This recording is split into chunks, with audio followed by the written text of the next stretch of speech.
Olá pessoal, aqui é o evangelista Jefferson Vicente mais uma vez para mais uma pré-aula da nossa revista da editora Betel. A nossa lição de hoje é a lição de número 10, cujo tema é Santidade, vontade e chamado de Deus para nós. Na nossa lição de hoje nós vamos abordar o tema da santidade, que é mais um dos assuntos abordados dentro de teologia sistemática, dentro mais especificamente do campo da soteriologia, que é a doutrina da salvação. Como eu falei para vocês lá na lição de número 6, acerca da salvação como tema geral, no tópico 3 da nossa exposição, a salvação ela tem um processo. A Bíblia diz lá no livro de Romanos, capítulo 8, versículo 29 e 30, assim: Ao que dantes conheceu, a estes também predestinou para serem conforme a imagem do seu Filho, a fim de que ele seja o primogênito entre muitos irmãos. E aos que conheceu, a estes também predestinou. E aos que predestinou, a estes também chamou. E aos que chamou, também justificou. E aos que justificou, também glorificou. Isso aqui a gente pode chamar de ordem salutos, ou ordem da salvação. Essa ordem da salvação, nós podemos acrescentar algumas outras coisas que nós abordamos lá na lição de número 6. Então Jesus sabe o futuro. A primeira coisa que a gente tem que falar no processo da salvação é que ele sabe quem vai ser salvo e quem não vai. E aos que ele sabe que vão se entregar de todo o coração para ele, Deus deu um destino prévio. Deus os predestinou para serem conforme a imagem do seu Filho. Então, Deus ele sabia que fulano e ciclano ia se entregar por ele de todo o coração. Então Deus já programou o futuro de fulano e ciclano para que todas as coisas cooperassem para este bem. Que bem é esse? E o fulano e o ciclano serem igual a Jesus. Então, dentro do processo da salvação, Deus primeiro sabe quem vai se entregar completamente, depois Deus pré-estabelece um destino para quem vai se entregar completamente. Que destino é esse? Ser igual a Jesus. E ele vai fazer com que tudo conspire para que essas pessoas se tornem iguais a Jesus. A vida vai empurrar essas pessoas para se tornarem iguais a Jesus. Seja por meio das bênçãos ou seja por meio dos sofrimentos, não importa. A vida, ou seja, todas as coisas vão cooperar para esse bem. E aos que predestinou, estes também chamou, e aos que chamou também justificou, e aos que justificou também glorificou. Eu incluí aí, entre o chamado, a justificação e a regeneração, a resposta do homem. Por exemplo, lá no vídeo da lição 6, né? Por exemplo, ao chamado, qual foi a resposta do homem? Fé e arrependimento. Após o homem ter fé e arrependimento, ele entrou na segunda etapa, que foi a justificação. Mediante a justificação, o que o homem fez? O homem se converteu ao Senhor. A partir do momento que o homem creu e foi imputado a ele a justiça de Cristo, ele também decidiu não viver como ele vivia antes, porque agora ele quer viver conforme o seu modelo, que é Cristo. Isso a gente dá o nome de conversão, e a isso a gente acrescenta o nome também de santificação. E por fim, naquele grande dia, quando a trombeta soar e Cristo voltar e se manifestar para nós, aquilo que é corruptível se revestirá de incorruptibilidade, assim como ele é, nós o veremos. Essa é a glorificação, a transformação completa do nosso corpo. Então a santificação, ela é uma resposta à justificação. Só que a santificação ela só é possível porque juntamente com a justificação, que é um ato essencialmente gerado por Cristo, Deus também gera uma nova natureza em nós, que é chamado de regeneração ou novo nascimento. Então, ainda que Paulo não tenha acrescentado a regeneração dentro das etapas de Romanos capítulo 8, versículo 30, eu posso incluir aí a regeneração logo após ou concomitantemente a justificação. E aí, mediante a justificação e a regeneração, o homem é capacitado a buscar a santificação. Porém, o tema da santificação, como ele é amplamente abordado na Bíblia, a palavra santo, santificado, santidade, o verbo santificar e as suas variações, eles são encontrados na Bíblia, tanto no Novo quanto no Antigo Testamento, mais de 600 vezes. E essas palavras são usadas em diversos contextos, no sentido mais amplo e no sentido mais estrito. No sentido mais amplo, qualquer um dos atos de Deus que aproxima o homem dele é um ato de santificação, porque a palavra santo ou a palavra santificado significa separado. Então, o homem, quando ele é santificado, ele é separado. Separado de quê? Separado dele mesmo, separado do mundo, separado do diabo, separado do pecado, separado de tudo aquilo que não é de Deus para se aproximar de Deus. Isso é ser santo. Então, toda vez que o homem obedece mais a Deus, toda vez que o homem ora mais, toda vez que o homem se expõe mais à palavra, toda vez que o homem tem comunhão com seus irmãos e é cheio do Espírito Santo, todos esses atos são atos de santificação, porque ele está se distanciando da sua velha natureza e está se aproximando de Deus. Isto é ser santo. Então, a palavra santo, separado, ela inclui, no seu sentido abrangente, N coisas. É por isso que tem hora que a Bíblia vai dizer que o Pai nos santifica, por exemplo, na oração sacerdotal de Jesus, santifica-os na verdade, a tua palavra é a verdade. Então é o Pai santificando a igreja através da palavra. Você vai ver que a santificação também é imputada a Jesus, porque afinal de contas a justificação, falando assim de maneira genérica, também é um ato de santificação. A santificação também vai ser atribuída ao Espírito Santo, porque a regeneração é também um ato de santificação, porque através da regeneração o homem ele se aproxima de verdade de Deus, distancia o homem da sua velha natureza, distancia o homem do pecado, distancia o homem do mundo e aproxima ele de Deus. Então, a grosso modo, a regeneração também é santificação. Porém, existe uma santificação que ela meio que se adequa com o termo conversão, que é mudar de direção, mudar de atitude.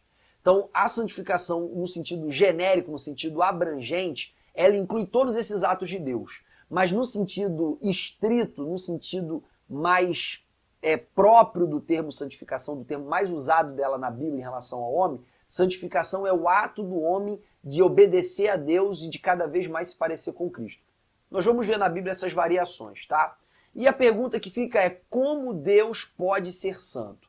Mas antes de entrar no nosso tópico 1 que fala sobre a santidade de Deus, que é um atributo de Deus, eu gostaria de pedir para você curtir esse vídeo se você gostaria de divulgá-lo. Eu gostaria de pedir para você também se inscrever no canal se você ainda não for inscrito e que você também clique no sininho. Na semana que vem nós vamos fazer um sorteio do livro O Discípulo.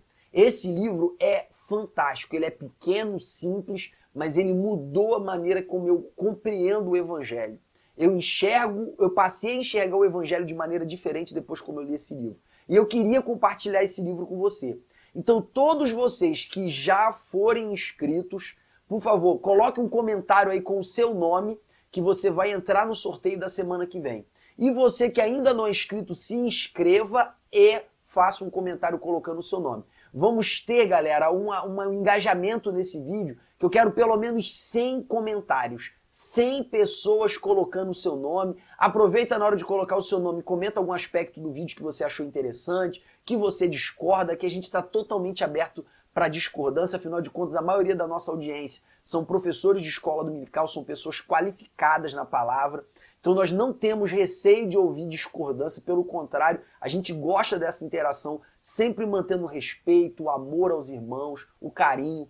Por exemplo, na última aula que nós falamos sobre a ceia, teve um irmão que divergiu de alguns pontos, de algumas colocações nossas. Com todo carinho nós respondemos a esse irmão, dizendo que muito embora aquelas posições teológicas defendidas no vídeo fossem as nossas posições pessoais, na nossa igreja não é feito de maneira nenhuma parecido com aquilo que a gente defendeu. Aquela exposição nossa foi a exposição do ponto de vista histórico e do ponto de vista teológico, mas na prática da minha igreja, da igreja qual eu sou membro, que é a Catedral das Assembleias de Deus de Areia Branca, o culto da ceia é feito de uma maneira completamente diferente da minha exposição, nem por isso eu deixo de participar da ceia.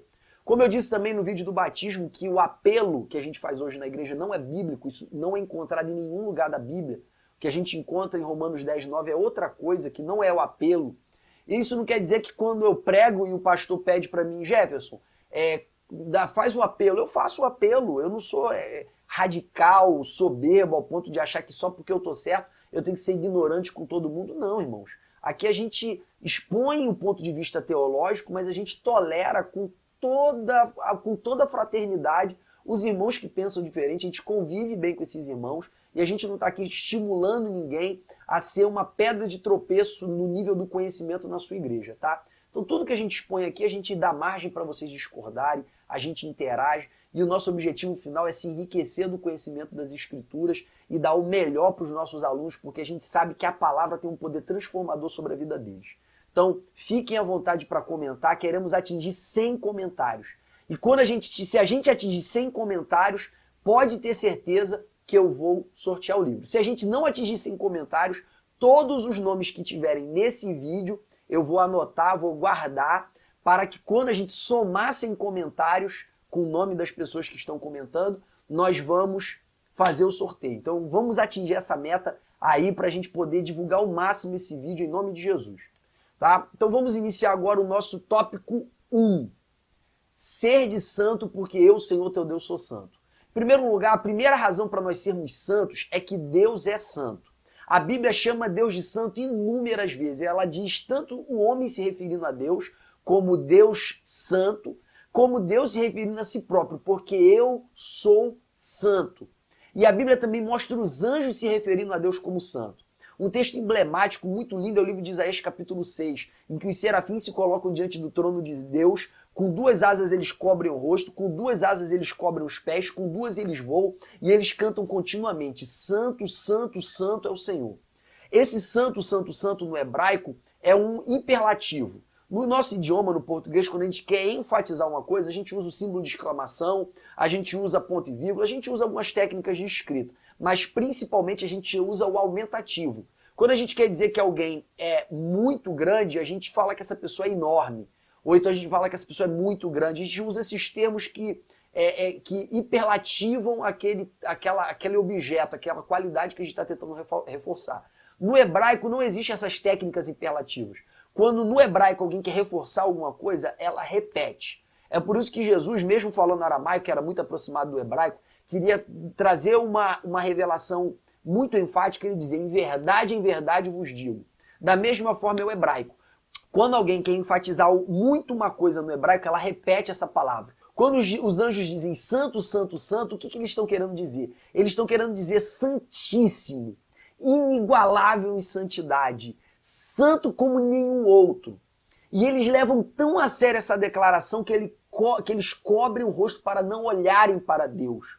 Eles reverenciam tanto a santidade de Deus que eles temem olhar para Deus. E eles reverenciam tanto a santidade de Deus que eles cobrem os pés e voam para não tocar no solo em que Deus está assentado. É essa o tamanho da reverência que os anjos têm por Deus, pela santidade de Deus. Eles consideram Deus tão puro, tão puro, tão puro, que eles não se atrevem a olhar para esse Deus. E essa santidade de Deus ela é manifestada em muitos salmos, em muitos cânticos que declaram que o Senhor é santo. Nos livros de Levítico, Números, Deuteronômio e Êxodo, isso também é muito reforçado. E lá em Apocalipse nós vamos ver vários cânticos exaltando a santidade de Deus. E por que a Bíblia faz tanta questão de dizer que Deus é santo? Eu queria falar da santidade de Deus em 3 níveis. Em primeiro, Deus é santo porque ele tem pureza moral. Deus não peca. Em segundo lugar, porque Deus é transcendente, ele é tanto quantitativamente superior à sua criação, quanto qualitativamente superior à sua criação. Então o homem ama, Deus ama infinitamente mais.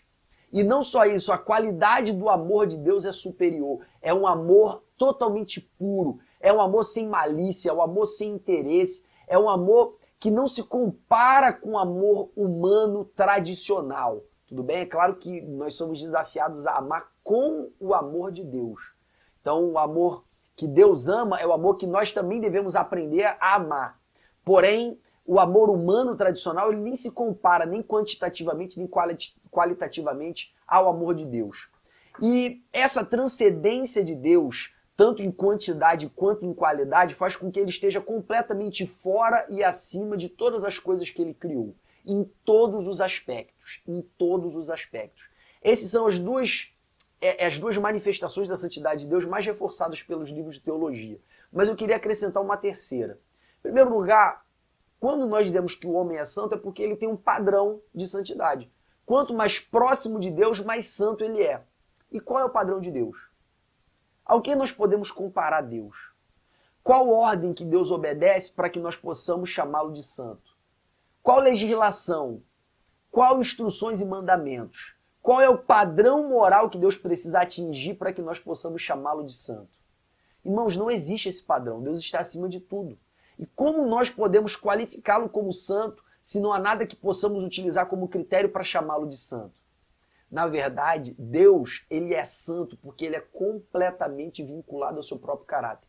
Paulo diz, se com ele sofrermos, com ele reinaremos. Se por ele morrermos, com ele viveremos. Se o negarmos, ele nos negará. Porém, se formos infiéis, ele permanece fiel, pois não pode negar a si mesmo. Paulo está querendo dizer que Deus ele não pode se negar, ele é completamente fiel ao seu caráter, ele é completamente fiel à sua palavra. Por isso que diz, passarão os céus e a terra, mas as minhas palavras não hão de passar. É por isso que está escrito que Deus não é filho do homem para que minta. Deus ele é completamente fiel ao seu caráter, Deus é completamente fiel à sua palavra. E ele se submete à sua própria palavra, ele se submete ao seu próprio caráter, ainda que lhe cause sofrimento e ainda que lhe cause prejuízo. Por exemplo, Deus ama o homem com todo o seu coração. Deus ama o mundo de tal maneira, essa expressão tal maneira, ela quer sintetizar algo que é incompreensível. Tal maneira significa de uma maneira incompreensível. Então Deus nos ama de uma maneira tão grande, tão incompreensível que ele nos deu o seu filho. Isso quer dizer que o amor de Deus é tremendo, é muito, muito, muito grande. Mas mesmo ele tendo um sentimento tão forte pelo homem, Deus jamais abdicou da sua justiça. Ele vai lançar sim no inferno as pessoas que não aceitarem a sua oportunidade de salvação. Porque o seu amor não exclui a sua justiça. Alguns podem se perguntar por que Deus precisou matar o seu próprio filho? Ou por que Deus precisou matar a si próprio, Deus sendo compreendido como a triunidade ou a trindade? Por que Deus precisou fazer com que ele próprio sofresse no nosso lugar? Para não abdicar do seu caráter. Deus não abre mão da sua justiça e Deus não abre mão do seu amor. E a única maneira de conciliar as duas coisas foi punindo a si mesmo na cruz do Calvário. Eu imagino os anjos, os serafins que cantavam diante da glória do Senhor, dizendo Santo, Santo, Santo. Eu imagino eles vendo a cruz, o Deus encarnado, o Filho de Deus, sofrendo e agonizando para pagar os nossos pecados. Eu imagino os anjos olhando para a cruz e dizendo, cara, não é possível. Não é possível, por que Deus não fingiu que o pecado não ofende tanto? Por que Deus não relativizou o seu próprio caráter em nome do seu amor? Por que Deus teve que passar por todo esse sofrimento para conciliar o seu amor com a sua justiça? Cara, Deus é muito santo. Deus é muito santo. Deus é incomparavelmente santo, porque ele sendo soberano, nada podia dizer você está errado, você está certo. Não existe uma força externa, um padrão moral externo que possa acusar Deus de qualquer... Então tudo que ele fizer é automaticamente o certo, porque não existe padrão moral externo que possa condicioná-lo. Logo, Deus, se ele mudasse de ideia e decidisse de perdoar o pecado de toda a humanidade ou condenar toda a humanidade, quem poderia julgar ao Senhor? Porém, ele, por ser santo, por ser completamente fiel ao seu caráter, por ser completamente moral, Deus ele não abdica da sua justiça nem abdica do seu amor. Esse Deus é santo. E a Bíblia vai dizer que o lugar onde Deus está é santo, o seu santo lugar. A Bíblia vai dizer que o nome de Deus é santo. E um dos 10 mandamentos é não tomarás o nome do Senhor teu Deus em vão. No Antigo Testamento, o nome de Deus é o tetragrama sagrado, que a gente pode traduzir da melhor maneira como Iavé. A nossa tradução de João de Ferreira de Almeida, ela traduz como Jeová, mas não é a melhor tradução não, tá? Ela traduz como Senhor, com caixa alta, e traduz como Jeová. Mas não é a melhor tradução. A melhor tradução seria Yahweh ou Yavé. E o judeu ortodoxo, ele não pronuncia esse nome jamais. O judeu ortodoxo, ele se refere a Deus como Adonai, que é meu Senhor. Ele não pronuncia o nome de Deus, porque ele acha o nome de Deus tão sagrado que ele não pode ser pronunciado. Esse é o nosso Deus, é um Deus santo, que se declara santo, que é declarado santo pelos seus servos e que é declarado santo pelos seus anjos. Um Deus transcendente, que excede em caráter tudo aquilo que ele criou, tanto no nível de qualitativo quanto no nível quantitativo. É um Deus que não pode se corromper, é um Deus incorruptível e é um Deus que é completamente fiel ao seu próprio caráter. Esse é o Deus que a gente serve. E esse Deus santo, ele não tolera o pecado. É por isso que todos aqueles que se relacionam com Deus precisam se relacionar com Deus de acordo com os padrões de santidade de Deus.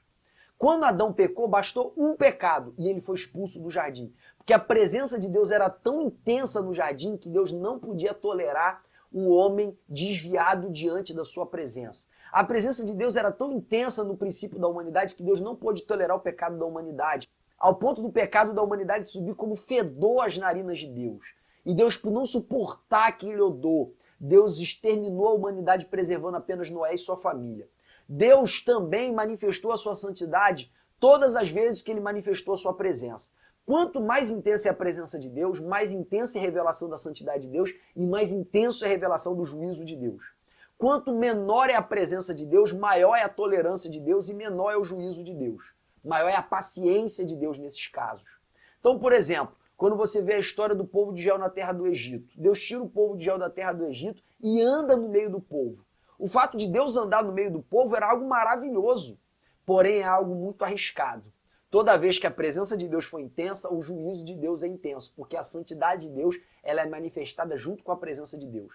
O povo peca, faz bezerro de ouro após si. Deus manda Moisés descer do monte para corrigir o povo. Moisés corrige o povo, volta para interceder, falar com Deus. O que Deus fala para Moisés? Moisés, tudo bem, você intercedeu pelo povo, eu perdoo o pecado do povo, porém não vou andar mais no meio deles para que eu não os fulmine.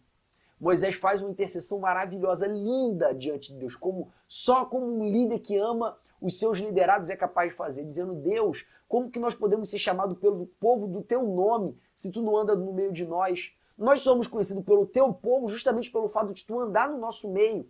Portanto, Senhor, é necessário que o Senhor ande conosco. Aí Deus fala para Moisés assim, ó, vai Moisés, porque a minha presença será contigo para você encontrar descanso. Aí Moisés responde assim, Senhor, se a tua presença não for conosco, nós não sairemos daqui. E Moisés, até nisto eu te ouvirei, Moisés. Mas quando eu estiver no meio do povo, eu vou visitar o pecado dele. Batata. Então o povo começa a murmurar. Um fogo desce de Deus, fulmina uma parte do povo. Coré, Datã e Abirão desafiam Moisés. Imediatamente a terra engole eles, enquanto a terra está engolida, desce fogo do céu e consome eles. Arão e Miriam desafiam a autoridade de Moisés. Imediatamente Miriam fica leprosa. O povo murmura outra vez. Deus envia a praga das serpentes para destruir o povo. Deus manda Moisés enviar espias para a terra. Os espias voltam. 2 dão bom testemunho dizendo que Deus vai dar vitória. 10 falam que a terra é de gigante, que eles vão ser exterminados. O povo todo murmura contra o Senhor. Deus determina que ninguém daquela geração que saiu da terra do Egito vai entrar na terra da promessa. Somente aqueles que nasceram no deserto iriam entrar. Então, quanto maior é a presença de Deus, maior é o juízo de Deus. Porque quanto maior é a presença de Deus, maior é a santidade de Deus. E a santidade de Deus sendo intensa, ela torna o pecado intolerante às narinas de Deus. E por isso Deus falou para Moisés, é melhor eu não ir no vosso meio. É melhor eu não ir no vosso meio para não visitar o pecado do povo. Mas como Moisés insistiu, acabou que no final das contas ele também sofreu a consequência dessa presença de Deus. Porque quando Deus mandou ele falar a rocha, ele feriu a rocha, Deus julgou Moisés, impedindo que ele entrasse na terra da promessa. No final do capítulo 9 de Levítico, Deus envia fogo do céu e consome o sacrifício que o povo de Israel fez para Deus.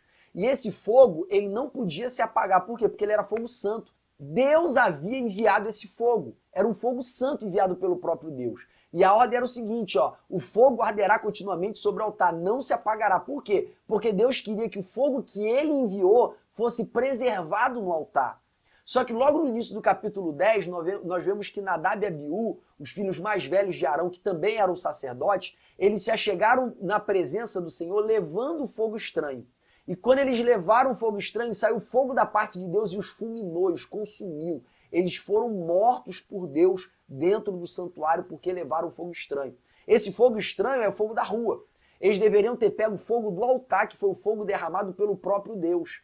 E aí Deus fala assim para Arão, Arão, serei santificado entre vós diante do povo. Arão, eu não vou tolerar esse tipo de pecado no meio de vocês, sacerdotes, porque é no meio de vocês que eu revelo a minha santidade para o resto do povo. E aí no versículo 8, 9 e 10, Deus fala para Arão o seguinte, Arão, os seus filhos não beberão bebida forte quando estiverem diante da minha presença, para que vocês possam fazer distinção entre o santo e o profano, para que vocês possam fazer distinção entre o puro e o impuro.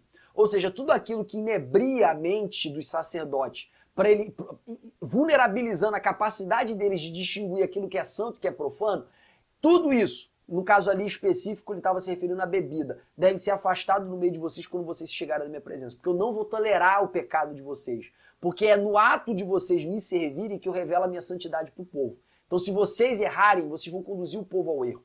Então o Deus ele é muito intolerante com o pecado dos sacerdotes. Isso vai ser reproduzido no Novo Testamento com as palavras de Paulo para Timóteo. Olha só, Timóteo, repreende os presbíteros com mais autoridade para que sirva de exemplo para o povo. A quem mais é dado, mais é cobrado.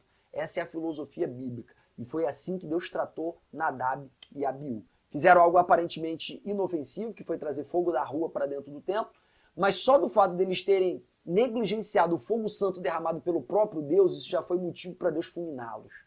Nós vamos ver também que quanto maior a presença de Deus, maior é o juízo de Deus, no caso de Uzá. Uzá estava com boa vontade, carregando ali, acompanhando a arca do Senhor conduzida por Davi. A arca estava numa carroça, Deus tinha mandado que os levitas tinham que carregar a arca no ombro, mas Davi negligenciou essa ordem. E quando a carroça tombou para cair, Uzá botou a mão para proteger a arca e foi fulminado. Nós vemos também no Novo Testamento o caso de Ananias e Zafira, por causa de uma malícia do coração, como a presença de Deus era muito intensa na igreja primitiva, o juízo de Deus também era muito intenso. Aquela malícia, que para nós hoje seria algo banal, para Deus naquele momento em que ele manifestou sua presença com tamanha glória, aquilo era intolerável e fulminou Ananias e Zafira. Como é o caso, por exemplo, da ceia do Senhor, que aquele que come e bebe indignamente, nós explicamos no vídeo da ceia o que é comer e beber indignamente. Por causa disso, há muitos fracos e doentes e muitos que dormem, muitos que morreram. Quer dizer, eles estavam doentes, eles estavam morrendo por estarem tratando a ceia do Senhor de qualquer maneira. Ainda no Novo Testamento, Jesus trazendo palavra de juízo para Cafarnaum, Betsaida, Corazim, cidades impenitentes, dizendo que vai ter mais juízo contra elas no dia do juízo de Deus do que teve sobre Sodoma e Gomorra, Tiro e Sidom. Então, quanto mais é dado, mais é cobrado. Quanto mais intensa a presença de Deus, quanto mais intensa é a glória de Deus, maior é o juízo de Deus. E por isso a gente vê e se pergunta por que a presença de Deus se distanciou por misericórdia. Porque se a presença de Deus se aproxima onde o pecado reina, o juízo de Deus se aproxima junto. Porque você tem que ser santo, porque o Senhor teu Deus, ele é santo. E o homem, conforme nós falamos no vídeo 2 e no vídeo 6, o homem está completamente desviado. O pecado original corrompeu os nossos atos e corrompeu a nossa natureza. Quando eu falo de atos, eu estou falando de ações, pensamentos e palavras. E quando eu falo de natureza, eu estou falando de sentimentos, instintos, vontades, desejos. Corrompeu o nosso corpo, corrompeu a nossa alma, corrompeu o nosso espírito, corrompeu tudo. De tal maneira que até a lei de Deus, que é pura e boa, a gente recebe como um estímulo para pecar mais. Então a gente é tão desviado que a gente tem prazer em fazer aquilo que Deus odeia. Esse é o tamanho da nossa queda. Por isso que é impossível que o homem, por força própria, por iniciativa própria, seja santo. E nós vamos falar disso daqui a pouco. Mas voltando para a santidade de Deus, Deus é tão puro, Deus habita num lugar tão puro, o nome de Deus é tão puro, Deus é tão santo, tão santo, tão santo que ele não pode conviver com o pecado. E por isso, para o homem se relacionar com Deus, ele precisa ser santo. E aí eu completo o tópico 1, relembrando aquele texto de Levítico que diz: sede santo, porque eu, o Senhor teu Deus, sou santo. Pedro vai repetir esse versículo na sua carta, dizendo: aqueles que querem se aproximar de Deus precisam ser santos tal como ele é. Porque está escrito: sede santo, porque eu, o Senhor teu Deus, sou santo. Vamos agora, irmãos, para o nosso tópico 2, os sentidos da palavra santidade. No primeiro sentido, santificação significa separação para Deus. A separação para Deus pressupõe a separação da impureza. Isto se refere particularmente às coisas inanimadas. Assim, Ezequias, quando ele vai fazer uma reforma em Judá, ele manda os levitas purificarem a casa do Senhor. Ele manda os levitas limparem a casa do Senhor de toda imundícia. Isso a Bíblia chama de santificar o templo. Nesse sentido, o templo e o tabernáculo, juntamente com seus utensílios e mobílias, foram santificados para Deus. Nesse sentido também, o homem também poderia santificar a sua casa ou parte do seu campo para Deus, quando ele fazia um voto ao Senhor. E ele separava uma parte do seu patrimônio para Deus, a Bíblia chama isso de santificar essa casa ou esse campo para Deus.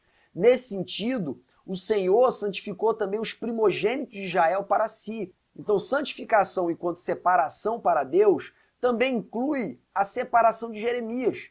Jeremias, lá no livro de Jeremias, capítulo 1, versículo 5, diz que ele foi separado antes de nascer.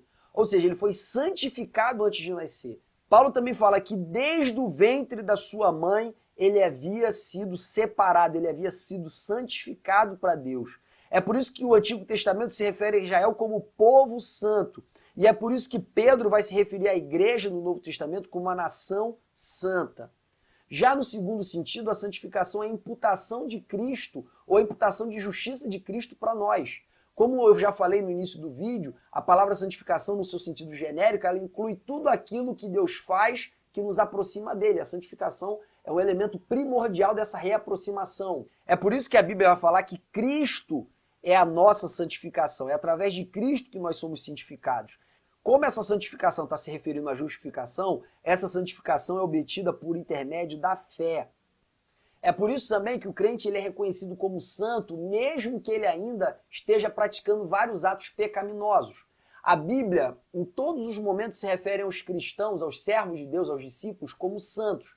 Em várias cartas, Paulo, Pedro e os outros apóstolos, quando eles escrevem, eles se referem aos santos da igreja de Roma, aos santos da igreja de Corinto. E no decorrer da carta ele aponta vários erros, vários pecados que aquelas igrejas estavam praticando. Então quando ele fala, quando ele se refere a essa igreja como santos, ele está se referindo a santos no sentido de justificados, no sentido de pessoas que receberam a justiça de Deus sobre as suas vidas. Não no sentido de perfeitos, completamente livres do pecado. O terceiro sentido da palavra santificação na Bíblia é a purificação do mal moral. E aqui a gente começa a falar do trabalho em cooperação do homem com Deus. A purificação do mal moral, na realidade, nada mais é do que outra forma de separação. Por isso havia um pedido para que os sacerdotes se santificassem antes de se aproximar de Deus. Por isso há um pedido para que o crente de hoje se separe dos iníquos de modo geral, dos mestres e das doutrinas falsas, das heresias e da sua própria natureza má. Nós podemos notar que em algumas dessas referências a santificação é tratada como um único ato e em outras como um processo contínuo. Em algumas, a purificação é mais do que a natureza externa, ao passo que em outras é essencialmente interna. Em todas elas é considerada como um ato do homem e não um ato de Deus. Ou seja, a separação moral do homem em relação ao pecado, em relação ao mundo, em relação às heresias, em relação àqueles que se dizem irmãos, mas continuam andando no pecado, nada mais é do que essa santificação estrito sensu que eu falei com vocês na introdução. Essa santificação é um papel do homem em colaboração com a ação do Espírito de Deus ocasionada ou provocada pela regeneração. O homem colabora.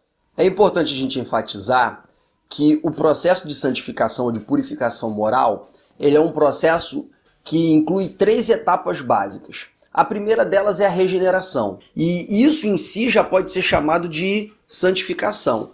Porém, é apenas o princípio dela.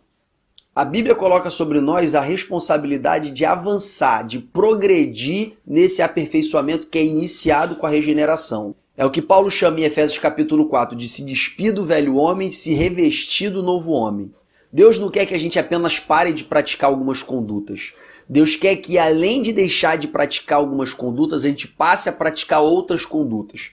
Paulo sintetiza essa ideia quando ele fala, por exemplo, que aquele que roubava pare de roubar. Só que isso não é suficiente de acordo com o padrão moral de Deus. Além de parar de roubar, Paulo diz, e agora passe a trabalhar para ajudar aquele que tem necessidade.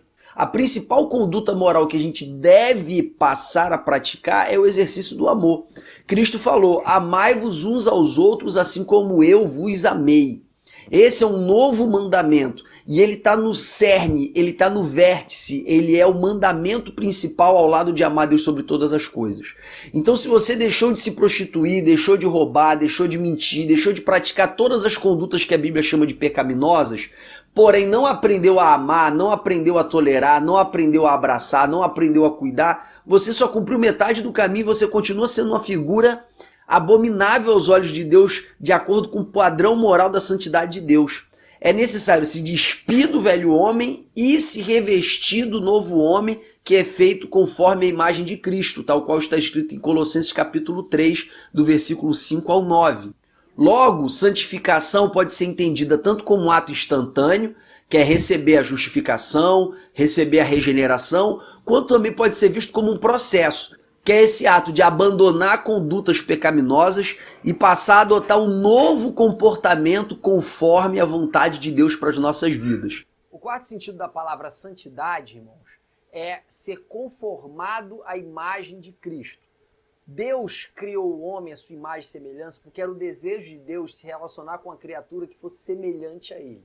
E por isso uma das características do homem que nenhum outro ser angelical obteve foi ser a imagem e semelhança de Deus.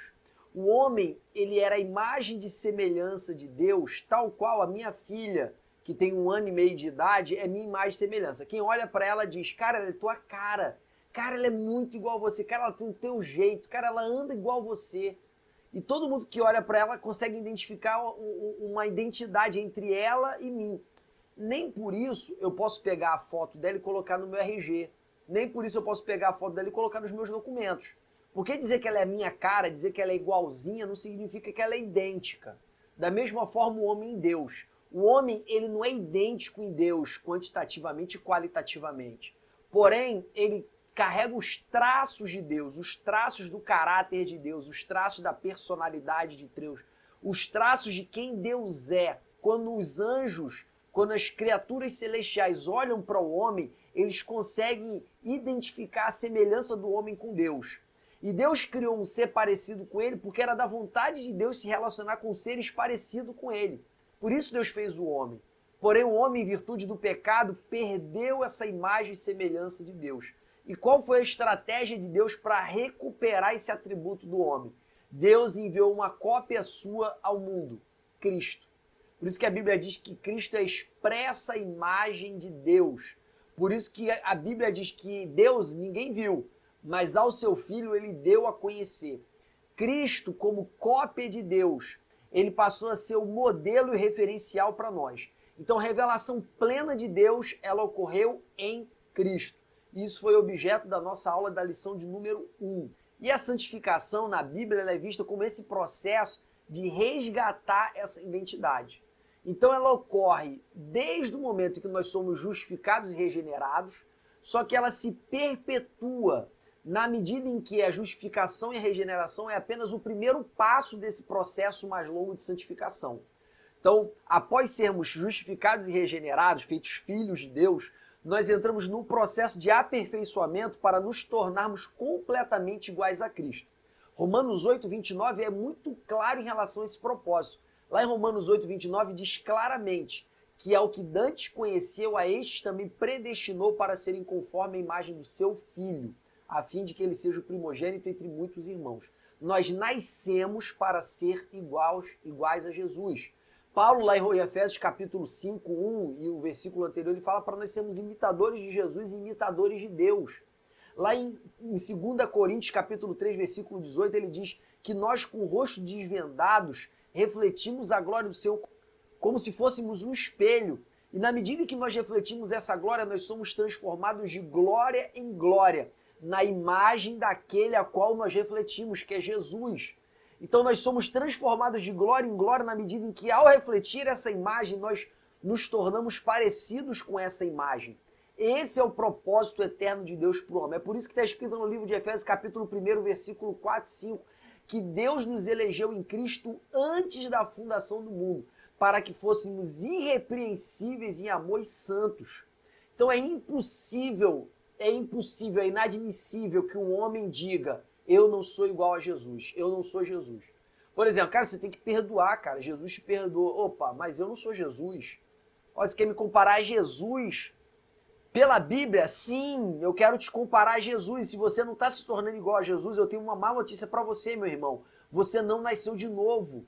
Eu tenho uma má notícia para você, meu irmão. Você não está se santificando e você não vai ver a Deus. Porque está escrito lá no livro de Hebreus, capítulo 12, que sem santificação ninguém verá a Deus.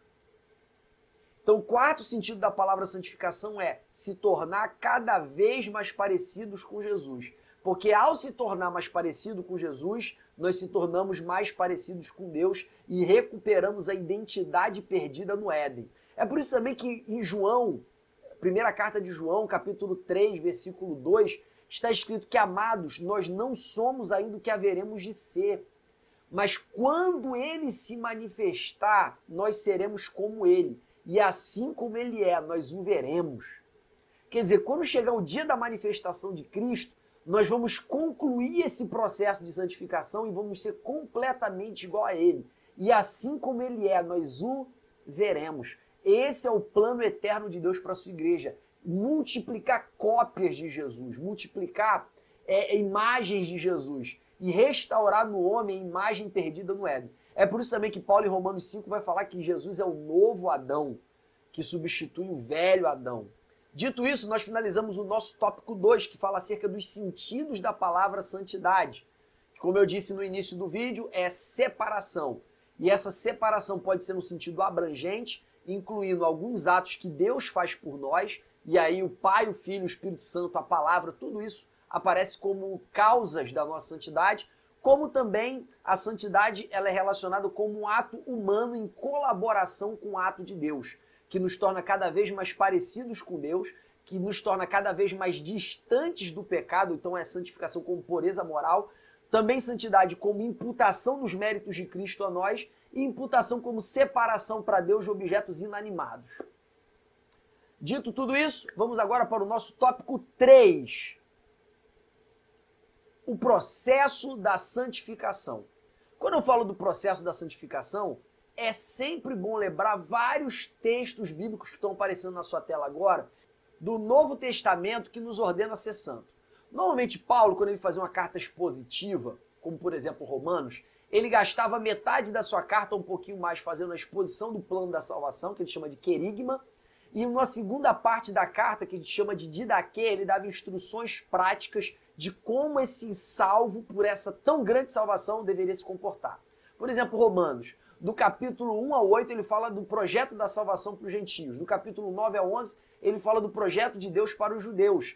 Mas no capítulo 12 ao 16, ele fala de como essas pessoas que receberam essa tão grande salvação devem se comportar. Então, os capítulos 12, 13, 14 e 15 são capítulos que falam acerca de mandamentos para que nós possamos viver de maneira compatível essa salvação que recebemos. O livro de Efésios é a mesma coisa. Capítulo 1, 2 e 3 fala sobre o projeto da salvação. É o querigma, a pregação. O capítulo 4, 5 e 6 fala acerca de como devemos nos comportar diante dessa tão grande vocação. É por isso que o capítulo 4, versículo 1 começa assim: Portanto, irmãos, rogo-vos, pois eu, o preso do Senhor, que andeis de maneira digna da vossa vocação. Então esse rogo, esse pedido, essa clemência que Paulo faz, é que já que você recebeu, meu irmão, essa tão grande salvação, agora você tem que andar de maneira compatível a ela.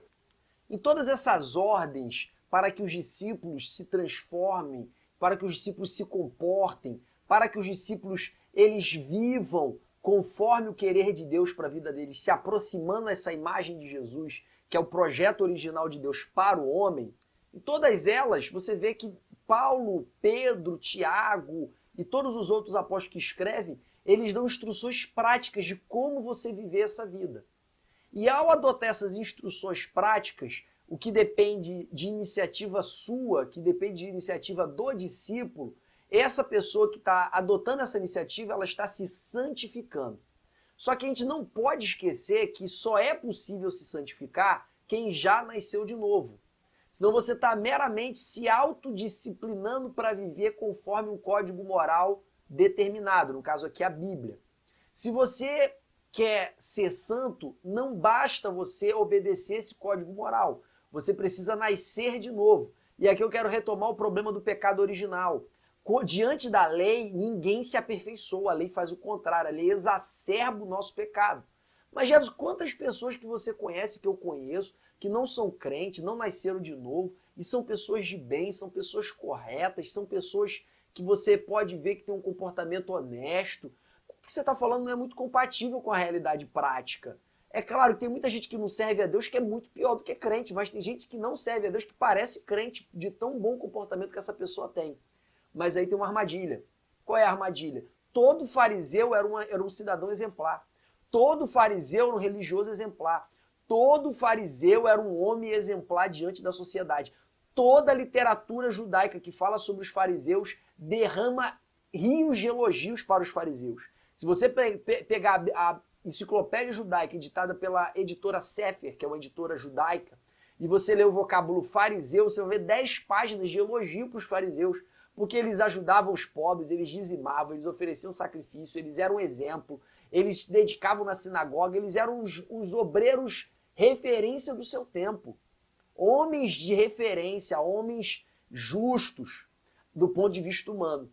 Então, para a sociedade, eles eram os grandes exemplos de servos do Senhor, mas para Jesus eles eram um sepulcro caiado. Por quê? Porque todo autoaperfeiçoamento baseado no próprio esforço é um autoaperfeiçoamento adoecido. Corrige um lado e distorce outro. Então, se por um lado eles conseguiam escapar da prostituição, se por um lado eles conseguiam escapar da corrupção financeira, se por um lado eles conseguiam se afastar dos pecados mais evidentes, por outro, o coração deles apodrecia de orgulho, apodrecia de intolerância, o coração deles não conseguia desenvolver amor. Então, tudo que eles faziam não compensava aquilo que eles não faziam. E eles se adoeceram de maneira tal que, ao invés de receberem o Deus encarnado que eles achavam que serviam, eles mataram o Deus encarnado, para você ver o nível de distorção que a religião pode provocar, mesmo que essa religião esteja pautada na palavra de Deus. Grandes atrocidades foram feitas com cristãos sob o pseudo-fundamento da palavra de Deus. Por quê? Porque eles achavam que estavam seguindo alguma ordem bíblica e por isso se acharam no direito de oprimir, de matar, de perseguir. Por quê? Porque eles estavam pensando que estavam vivendo a palavra de Deus. Quando, na verdade, eles estão vivendo a religião cristã, a religião judaica. Eles estão seguindo preceitos humanos, porque a regeneração ela não transforma, ela não causa um impacto somente no nosso comportamento. Ela transforma o nosso comportamento e a nossa natureza. Então, não apenas aquilo que eu faço, falo e penso é transformado, mas os meus sentimentos também são transformados, os meus prazeres, as minhas alegrias, tudo isso muda na medida em que eu sou regenerado, eu nasci de novo, e na medida que eu mergulho no processo da santificação através do poder do Espírito que habita em mim. É por isso que Paulo vai falar em Romanos 7 que o bem que quero fazer não faço, o mal que não quero está constantemente diante de mim. Ele está dizendo o quê? Que a minha carne não pode ser domesticada. Ele fala que diante da lei o pecado se exacerba, porque a carne ou o pecado tomando ocasião da lei, ele se revela ainda mais pecado, ou seja, ele se exacerba. A proibição, ela ao invés de reprimir o pecado em mim, ela explode o pecado dentro de mim. Então vocês não se iludam com o sistema religioso. Você tem que pensar em consciência, mudança de mente, mudança de coração, renovação de entendimento, andar no Espírito, essas expressões que a Bíblia usa no Novo Testamento acerca da santificação. É por isso que em Tito, capítulo 1, versículo 15, Paulo fala assim, para os impuros tudo é impuro. Ele está falando da circuncisão, dos religiosos. Mas para aqueles de consciência limpa, tudo é limpo. E aí você vai ver a diferença entre um religioso que só anda de terno, gravata, não pode isso, não pode aquilo, não pode ter barba, não pode ter cabelo grande, não pode tatuagem, não pode andar sem terno, não pode um monte de coisa. Quando ele vê uma menininha com a roupinha um pouco mais curta na rua, aí o pecado explode dentro dele. Por quê? Porque o cara vive debaixo de tanta repressão, que ele deixou de perceber o quanto ele precisa de transformação. Irmãos, os ambientes mais religiosos são os ambientes que têm os pecados mais macabros. Pode ter certeza disso. Eu lembro que na minha igreja, na igreja de vocês não é assim, mas na minha foi.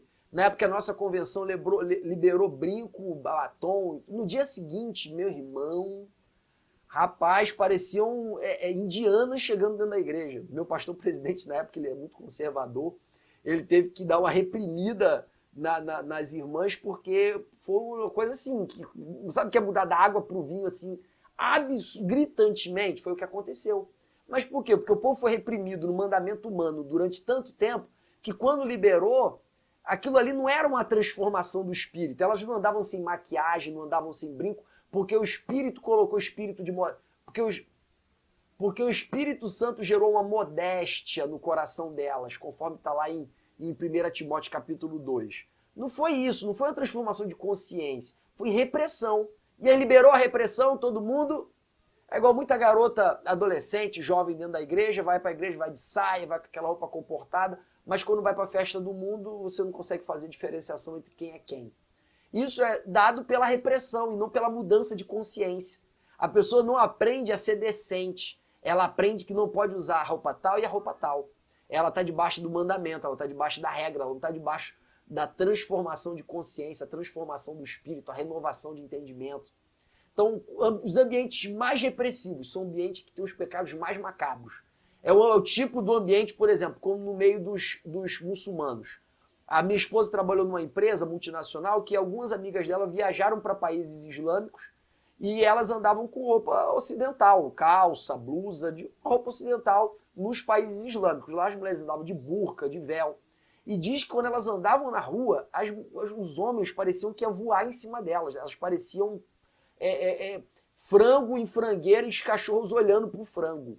É uma coisa assim de loucos, homens completamente tarados, porque onde predomina essa repressão da religião, predomina também a exacerbação do pecado. Então, primeiro ponto, a gente não pode confundir santidade com legalismo. O próprio Paulo falou, não se submetais a mandamentos humanos, a essas ordenanças humanas que estão fadadas a perecer com o tempo. Então essas regrinhas que ficam tentando te oprimir, que não está na Bíblia, não é vontade de Deus para você, não é mudança de consciência, se afasta delas. O nosso comentarista, o bispo Abner Ferreira, foi muito feliz em colocar uma frase que eu vou guardar para mim, que o costume não produz santidade, mas a santidade voluntariamente vai produzir alguns costumes. Quando você ensina a decência, a pessoa é regenerada, transformada, entende que ela é templo do Espírito Santo, conforme está escrito no livro de 1 Coríntios capítulo 3, 1 Coríntios capítulo 6, 2 Coríntios capítulo 6, conforme a pessoa entende que ela é templo do Espírito Santo, ela começa a preservar esse templo por consciência própria, e não porque alguém ditou o tamanho da saia dela, que tem que ser 3 palmos, 3 dedos, ou 1 palmo, sei lá. Então a gente tem que enfatizar a questão da mudança de entendimento, a compreensão da mudança de entendimento, e não apenas ficar controlando o que as pessoas fazem. Agora, é claro que tem que ter ordem e decência na casa do Senhor, mas vamos tentar estabelecê-la pela mudança de entendimento, pela via da santificação, e não pela via das ordenanças, das regras, porque elas não funcionam, e a Bíblia prova que elas não funcionam. Segundo aspecto que eu queria tratar com vocês aqui acerca da santificação é que, cara, não adianta, você precisa entender que você precisa morrer. E aqui eu quero dar um testemunho pessoal. Eu, durante muitos anos da minha vida, eu lutei contra um pecado, um vício. Eu lutei de verdade. Chorava, jejuava, lia a palavra, pedia perdão, lutava e nunca vencia.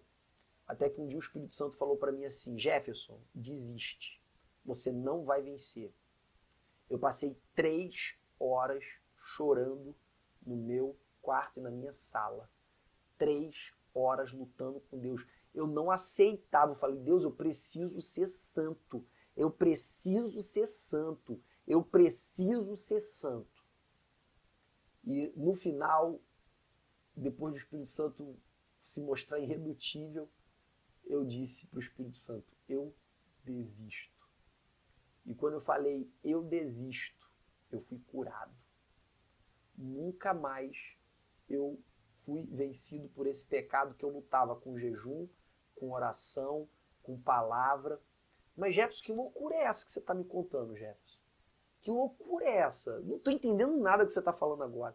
Quando tu desistiu de ser santo, foi aí que tu se tornou santo? É claro, irmãos.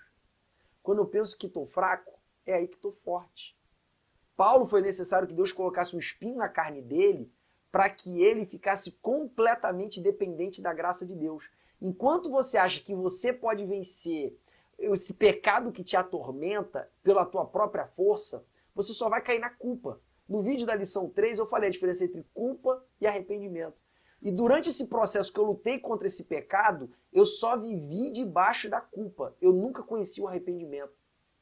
Mas quando eu entendi que eu não tinha força para vencer e eu aceitei isso, meu irmão, eu fui curado. Meu irmão, eu estou te contando um testemunho de vida. Eu fui curado de algo que eu passei 10 anos tentando vencer. E só de eu ter falado, eu desisto, eu fui curado. É claro que teve um processo posterior. Na semana seguinte, eu passei 2 dias ouvindo falar sobre orgulho, e aí eu entendi que eu achava que eu ia vencer, que eu achava que se eu me esforçasse mais, que se eu achasse que eu conseguia, e eu achava que se eu me esforçasse mais, se eu tentasse mais, é porque sempre faltou mais, mas até quando eu descobri que eu não era capaz de fazer mais, porque eu era preguiçoso. Eu não era capaz de fazer mais porque eu era fraco. Eu não era capaz de fazer mais porque eu era desanimado. Eu tinha um defeito de fábrica. Realmente, se eu fizesse um pouco mais, o problema é que eu não conseguia fazer mais. Eu só descobri isso depois de 10 anos, lutando veementemente contra a minha fraqueza. E aí, quando eu disse desisto, o Espírito Santo começou a trabalhar genuinamente diante de mim. Na semana seguinte, revelou meu orgulho, 2 dias de palestra sobre orgulho. Na semana seguinte, mostrou meu orgulho de novo. Na semana seguinte, mandou pedir perdão para pessoas com quem eu tinha agido por orgulho. Na outra semana, pedi perdão para mais gente porque eu agi por orgulho. Toda semana Deus mandava pedir perdão para alguém. Até que culminou que eu pedi perdão para minha esposa de momentos que eu menti por orgulho, que eu me justifiquei por orgulho, e tive que pedir perdão para outras pessoas que eu agi por orgulho. Enfim, Deus me tratou, me moeu, fiquei só um bagaço. Ao ponto de eu chegar para Deus e dizer, Deus, eu não aprendo nunca, eu sempre vou ser orgulhoso desse jeito. E Deus olhar para mim e dizer, meu filho, eu só trato orgulhoso de duas formas. Ou eu destruo, coloco ele no leito, piso nele, para ele entender que ele não é nada, ou eu ministro na vida dele. Aí nessa hora eu chorei mais uma vez e falei, Deus, muito obrigado, porque o Senhor está ministrando na minha vida. E isso é, cara, eu não precisei sofrer nada físico, nada com a minha família, eu só tive a tua graça aqui. E aí, irmãos, fiquei curado de algo que eu achava que era impossível ser curado. E aí eu sempre li a Bíblia e entendi o seguinte, olha só, não é você, é o Espírito. Efésios 5, Gálatas 5 fala acerca da luta da carne e do Espírito. Então o que está mais forte, se o Espírito estiver mais forte, ele vai prevalecer contra a carne. E aí o que eu fazia? Eu achava que se eu buscasse a Deus, buscasse o Espírito, eu ia vencer a carne. Mas qual era o problema? Chegava uma hora que eu desanimava, diminuía na oração, diminuía na palavra, caía. E aí depois de muito tempo fazendo isso, me culpando por não ter buscado suficientemente, eu percebi que eu sempre ia falhar em algum momento. Eu sempre ia deixar de buscar em algum momento. Porque esse é o que eu sou fraco. E aí quando eu entendi isso, o meu eu morreu. E quando o meu eu morreu, se cumpriu aquela palavra de Romanos capítulo 6, que pelo fato de eu estar morto com Cristo, o pecado não terá mais domínio sobre vós. Quando você morre, e aí morrer ganhou uma nova dimensão para a minha vida. Eu achava que morrer era deixar de pecar. Quando, na verdade, se esforçar para não pecar é apenas uma das coisas relacionadas à morte. Morrer significa abrir mão da sua família, abrir mão do seu dinheiro, abrir mão do seu emprego, abrir mão das suas propriedades, abrir mão do seu eu, abrir mão de tudo, dos teus sentimentos, sonhos, projetos. Quando você abre mão de tudo, tudo, é uma morte existencial completa. Aí entra o Espírito Santo, fazendo com que você viva para Deus. Aí nesse momento o pecado não terá mais domínio sobre vós. Então enquanto o orgulho está vivo, meu irmão, você jamais vai conseguir ser santo. Jamais. Você tem que morrer para você mesmo completamente. Inclusive morrer para a crença de que se você se esforçar, você consegue. Isso nunca vai acontecer, porque não depende de você. Depende do Espírito Santo agindo em sua vida. E aí aqui se concretizou o que eu já acreditava, que era o quê? O Espírito fazendo a vontade de Deus em mim. E o meu esforço é mínimo. Como síntese do nosso capítulo 3, então eu quero apontar para vocês o seguinte. É impossível ser completamente santo, porque só vai conseguir alcançar a posição de completa santidade quem for transladado e transformado. Então não dá para ser completamente santo. Em segundo lugar, também não dá para você não querer ser santo, no sentido de já que é impossível, eu não vou nem tentar. É a mesma coisa de um adolescente que a mãe manda lavar a louça e dizer, para que eu vou lavar a louça se eu vou sujar tudo de novo? Para que eu vou lavar a louça se eu não vou conseguir tirar todas as bactérias da louça? Porque é impossível. Por que eu vou limpar a casa se eu não vou conseguir limpar a casa completamente? É a mesma coisa. E para refutar essa ideia, nós temos a palavra de Paulo. Não que eu ainda haja alcançado, mas prossigo para o alvo pelo prêmio da soberana vocação de Deus em Cristo Jesus. Então, santificação é progresso.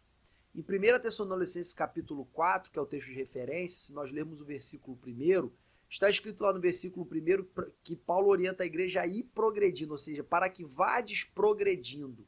Então a ideia de santificação é sempre uma ideia de progresso.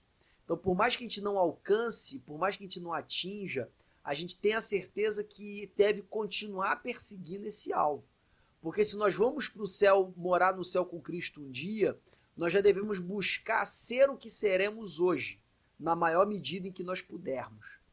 Lembrando sempre que é impossível fazer por nós mesmos, sempre tem que ser uma ação em colaboração com o Espírito, é buscar o Espírito para que a lei do Espírito de vida vença a lei do pecado e da morte que habita dentro de mim, e para que esse Espírito resplandeça, eu tenho que me encher desse Espírito, é o que a Bíblia chama de andar em Espírito.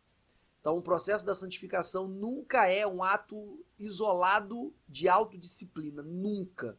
A Bíblia tem demonstrado que é o contrário. Na medida em que você tenta se autodisciplinar, você mais adoece. Tá?